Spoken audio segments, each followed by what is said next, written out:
Hello guys, and welcome back to Joe's Ventures, and today we're doing another episode where we cover the Prehistoric Kingdom devlogs. From each month or so they release one of these, so we'll just get stuck into it now. So this is going to be for March of 2020, and yeah, we've got some interesting stuff on this one, and we're going to have to go through it. So yeah, hopefully you guys are wishlist, of course. Welcome to March Development Update. There is much to discuss in this month's devlog for Prehistoric Kingdom, featuring new progress shots, concept art, animations, and audio previews. Okay, so let's start with the state of development. Development progress. Despite current conditions around the world, progress is going well. The team's trying to stay as healthy as possible and work when we can on Prehistoric Kingdom. In the background, our programmers have been working on optimization, paths, water painting, and modular building. Providing better solidarity within the codebase is a considerable focus for performance at the moment in order to maximize efficientness and code structure. So here we are, development report. So we're in pre-alpha 2 at the moment. So here we got the fur shader coming up as well, some updates with the modular system, nice landscaping and code, making the game run better, because that's very important for games, being able to run well on lower PCs. And we got some new fences coming up, some new terrain, new animals, updates, new animations and UI stuff, and also a lot of new sounds and roars and all that. So yeah, let's get into the programming today. Here we've got our fur shader. Now this one I was super excited for. I was really keen to see how the fur shader would look on the Prehistoric Kingdom animals like the mammoths and the bears and all that. So here we've got a fur shader. One area the project had been lacking is how we handled the in-game rendering of fur and fluffy feathers. As a side task to water painting, Seth spent a few days in March creating a highly flexible custom-built fur shader for our animals. Here you can see below, this is a huge impact in our final rendering of the creatures. So you can see here this is more flat. It's still nice textures, but just doesn't have the flow of the fur shader here with the fluff. This one like reacts to the wind. So here we see the OG mammoth. Probably the animal that looks the best on with the fur shader. It looks incredible. You can see it move as the fur reacts as it walks and blows in the wind. It looks really good. And also we have it on the Rhino, with especially looks good on this big tall mane that woolly rhinos had. Looks bloody incredible. And see yes, the fur does move in the wind. This new geometry based shading has also been seamlessly integrated into our existing animal technology, offering great visual fidelity alongside fantastic optimization techniques to help keep frame rates high. For lower end hardware, we'll add quality options to outright disable fur just in case. So if you've played Far Cry 4, it's something very similar where you can just turn off the fur shader just because it can be very taxing on your computer's performance. So if you want to have slightly higher frame rates or your computer just can't hack it, you can turn it off and still have this nice texture here. It may not have the interactiveness of the fur shader, but it works either way. So yeah, it just looks incredible on the mammoth. The mammoth just looks like it's about to walk out the screen. Let's be honest, it's just incredible. So here we see the other animal with it. So we have Utyrannus, the largest animal that's known with feathers, and we can see it covers the whole body there. It looks really good actually. We can see it even covers the toes, and there's a tail everywhere. It looks incredible. I'm really happy with this one came out. And we can see all the mammals. So we can see the bear here, the mammoth, we're really seeing them. Daeodon, it looks quite good. Maybe a little bit shorter, but other than that, it looks good. It has a bald skin as well, so that's good variation. We see the Megatherium, looks quite good on the Megatherium. I think there's going to be some variation there as well. I like the fluffy boy. Iguanodon also looks quite nice. Maybe a little bit flat, but that's okay. Maybe you might get some texture updates in the future, I don't know. Hopefully, to fit better with these other epic animals. We can see the new Paraceratherium, which is obviously not that fluffy, but it still has hair like the eyelashes and the tail. And we can see this new boss lamniforms, or the giant bison. That looks really good in terms of the fur shader there. Maybe just update the textures a wee bit. And we see also the Megalosaurus, which looks a little better too, especially with the fluffy feathers. And the woolly rhino also looks great. And Smilodon also has a slightly long coat. Animals such as a Smilodon will feature varying lengths of fur depending on which species is bred, giving Smilodon fatalis a longer coat, for example. So Smilodon fatalis, which is the one here, will have a slightly longer coat than Popliteal, which is adapted to living in more tropical not rainforest, but a more warm savanna environment versus fatalis, which lived in the Americas and not quite as warm. So here we'll be moving on from that into the modular building system. So we see here, Mao continued working on the modular building system in March, bringing a lot of its most necessary functions to completion. As described in prior development updates, players can select multiple wall or roof pieces to change the texture to a unified colored or material. This feature is a huge game changer for the creative builders out there as it allows for rapid experimentation with various design combinations. So let's have a watch of that. So you can see he's just switching the textures there, and he's changing the colors as well.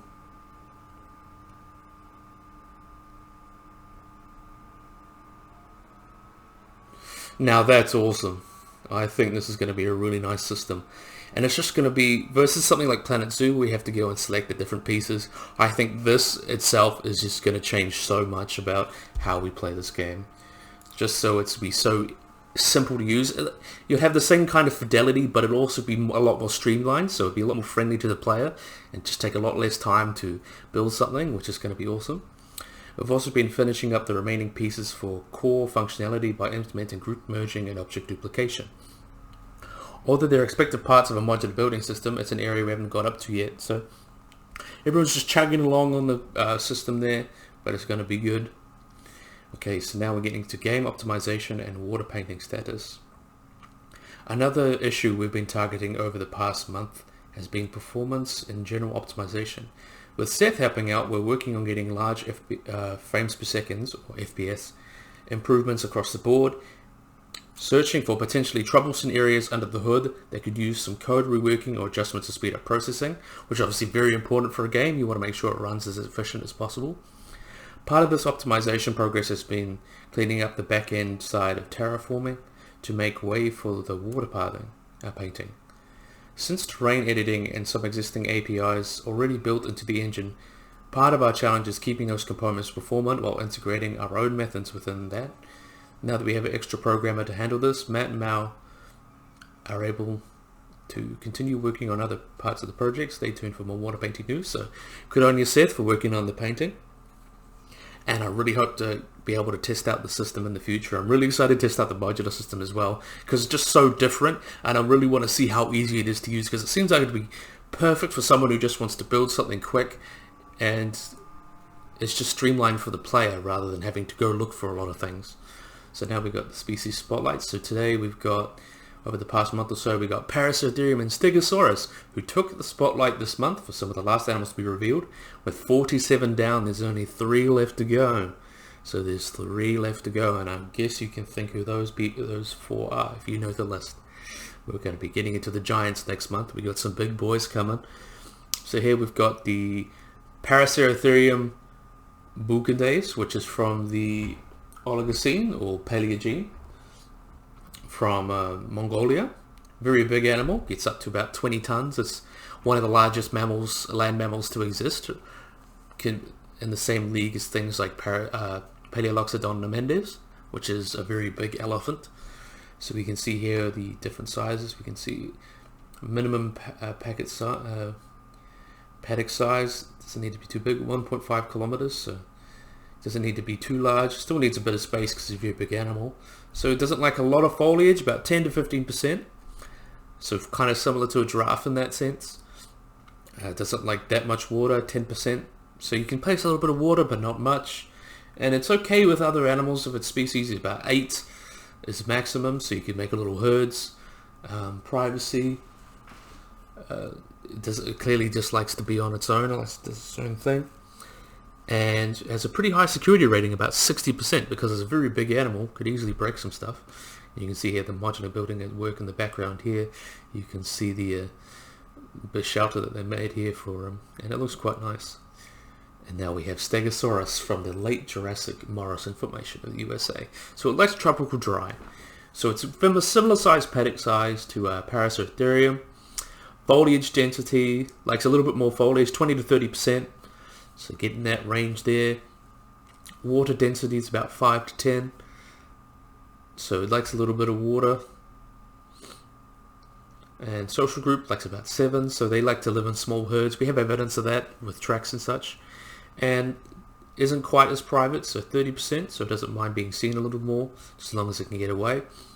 And a security rating of about 40%. Still a very big animal with big thagomizers that could hurt someone, but nothing compared to Paraceratherium or the sauropods.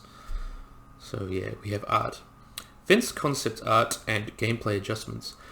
For the past few months, a small part of the team has been at work reorganizing and cleaning up certain gameplay systems that felt bloated or missing, marking areas of the game far cleaner as a result. From a visual standpoint, we noticed our fence designs came across as inconsistent to how they scale amongst both security rating and the park's aesthetic.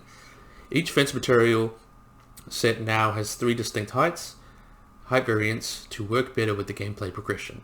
So we got wood, stone and glass, which is about 1 meter, 2.5 meters and 4 meters. Metals, 2.5, 4 and 6.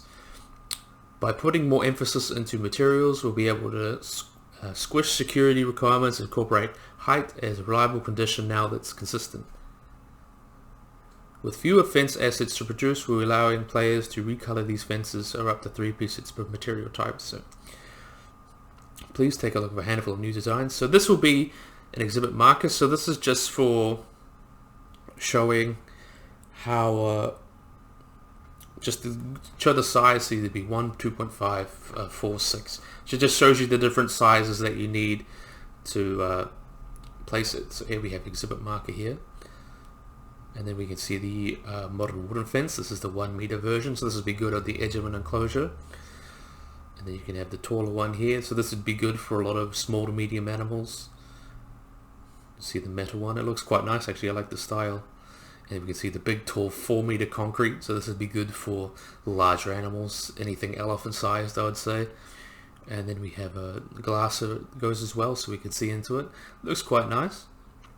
Decorative fences will now be modular pieces due to this danger, so that'll be good. So now we have modular pieces, we can have some nice looking fences.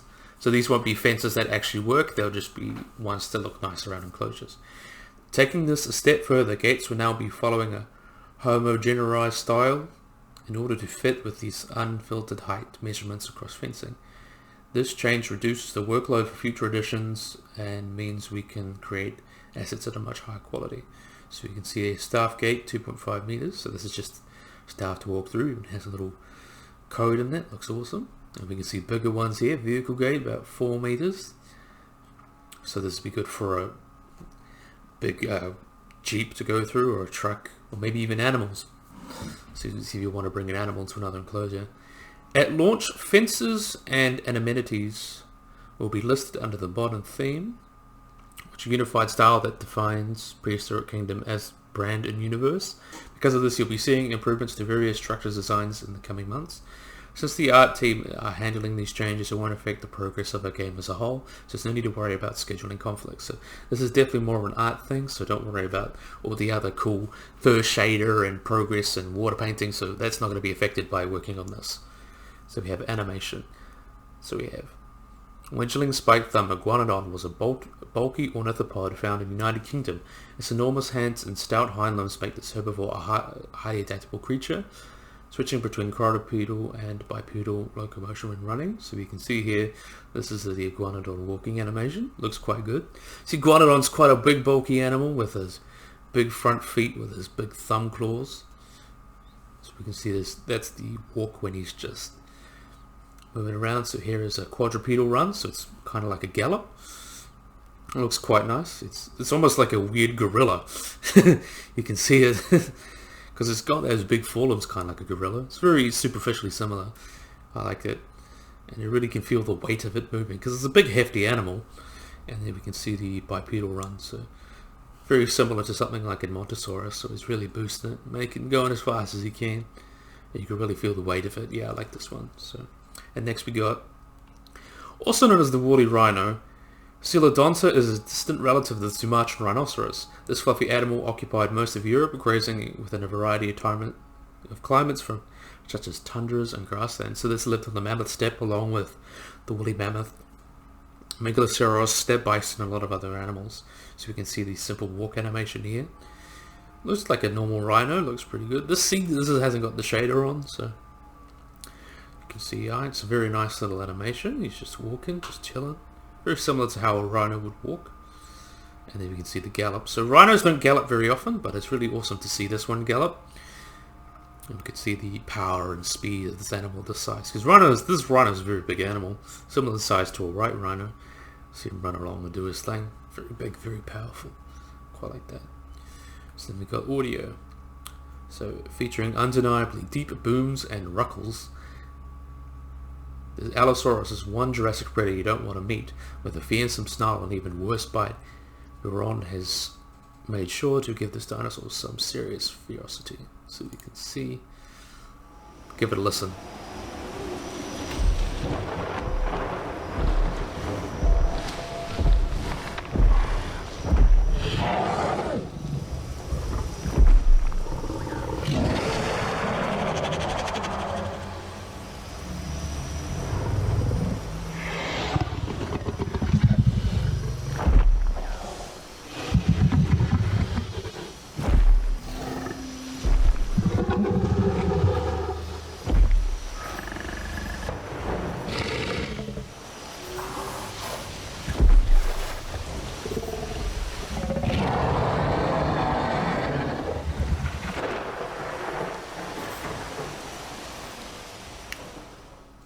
Now that's a bunch of nice sounds. I like those. It's very similar to, reminds me a lot of the Walking with Dinosaurs one, with the very like guttural snarls and such.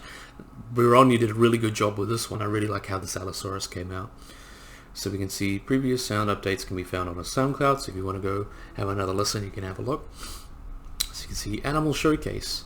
Having previously been one of the oldest models in the game, Stegosaurus received a well-deserved update after many years of living in eternal damnation.